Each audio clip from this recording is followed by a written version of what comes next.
Aleluia.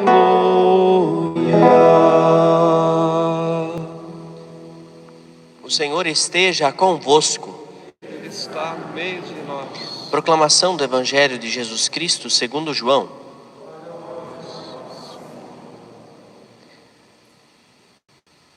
Depois que Jesus saciara os 5.000 homens, seus discípulos o viram andando sobre o mar.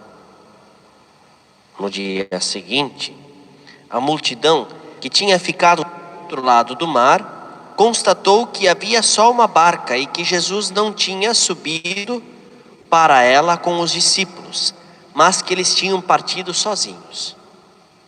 Entretanto, tinham chegado outras barcas de Tiberíades, perto do lugar onde tinham comido pão, depois de o Senhor ter dado graças. Quando a multidão viu que Jesus não estava ali, nem os seus discípulos, subiram às barcas e foram à procura de Jesus em Cafarnaum. Quando o encontraram no outro lado do mar, perguntaram-lhe: Rabi, quando chegaste aqui? Jesus respondeu: em verdade eu vos digo, estais me procurando, não porque vistes sinais, mas porque comestes pão e ficastes satisfeitos. Esforçai-vos, não pelo alimento que se perde, mas pelo alimento que permanece até a vida eterna, e que o Filho do Homem vos dará. Pois este é quem o Pai marcou com seu selo. Então perguntaram: que devemos fazer para realizar as obras de Deus? Jesus respondeu: a obra de Deus é que acrediteis naquele que Ele enviou. Palavra da salvação. Glória a vós, Senhor.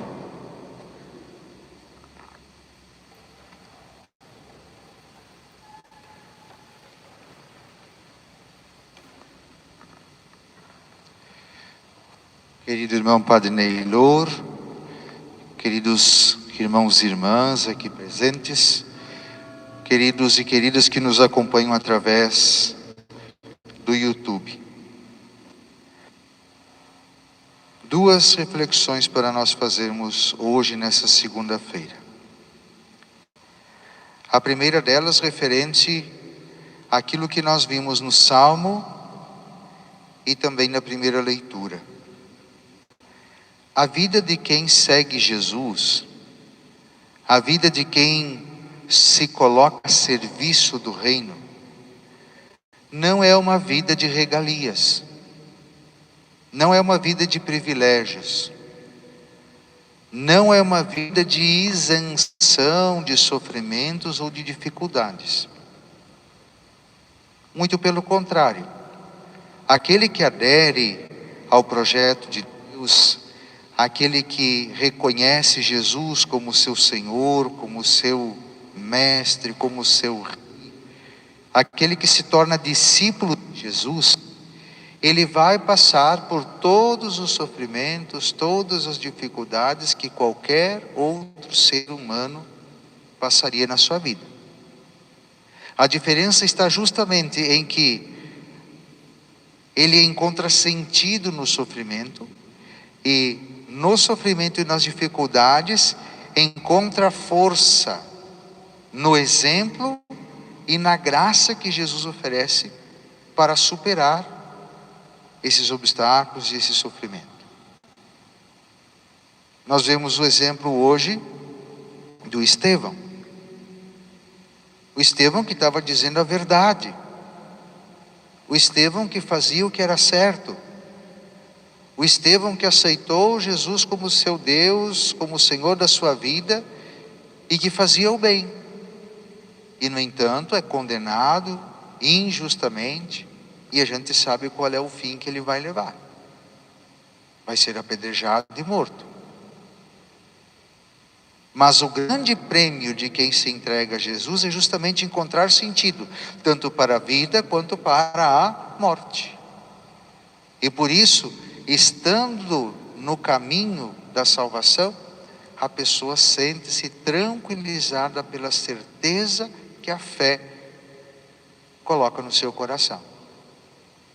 Por isso o Salmo completa aquilo que foi dito, dizendo assim: feliz é quem na lei do Senhor Deus vai progredindo.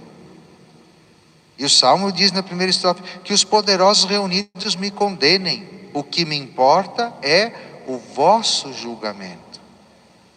Ou seja, o julgamento dos outros, da sociedade, dos homens, não importa.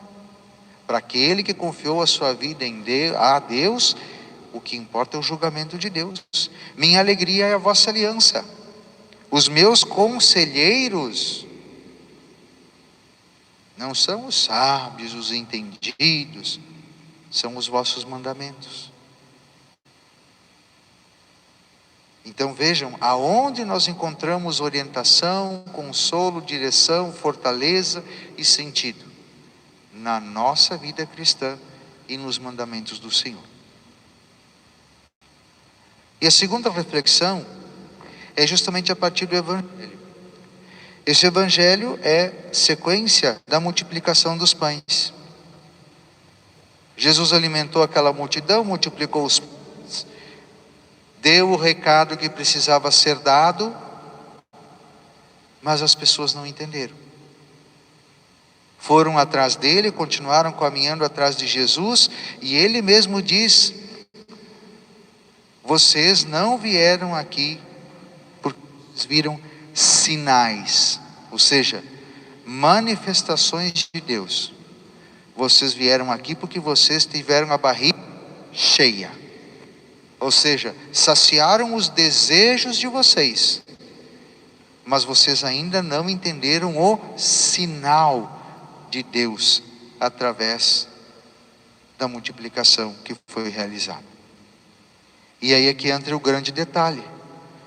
Eles quiseram o dom, mas não quiseram o doador do dom, aquele que faz com que a graça chegue. E aqui entra, queridos irmãos e queridas irmãs, o verdadeiro sentido de um milagre, de uma graça que Deus nos concede. Nunca é a graça pela graça.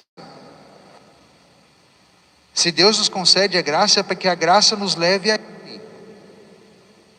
A graça não deve ser o objeto do nosso desejo, da nossa prece.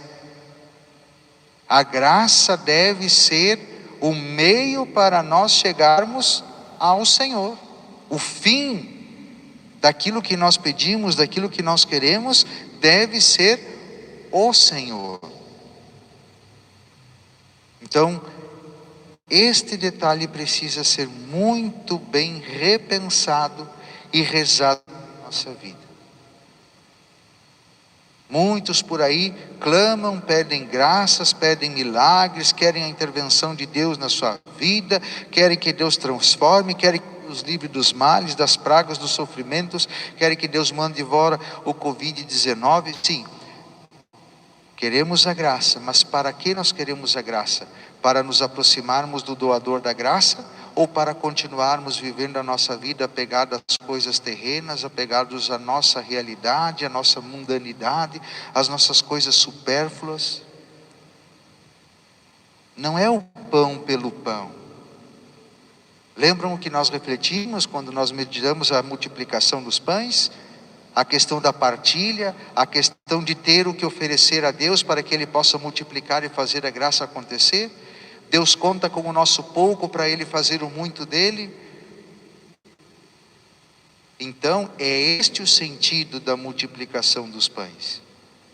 É que o sinal nos leve ao autor da graça, e que a gente se torne também provedores da graça de Deus para aqueles que convivem conosco. Não é só venha a nós o vosso reino, como a gente diz no ditado popular. É tudo o que eu quero, mas eu consigo também me tornar canal da graça para o outro. Eu consigo ser partilha com quem precisa. Eu quero paz e tranquilidade. Eu sei e consigo e me disponho a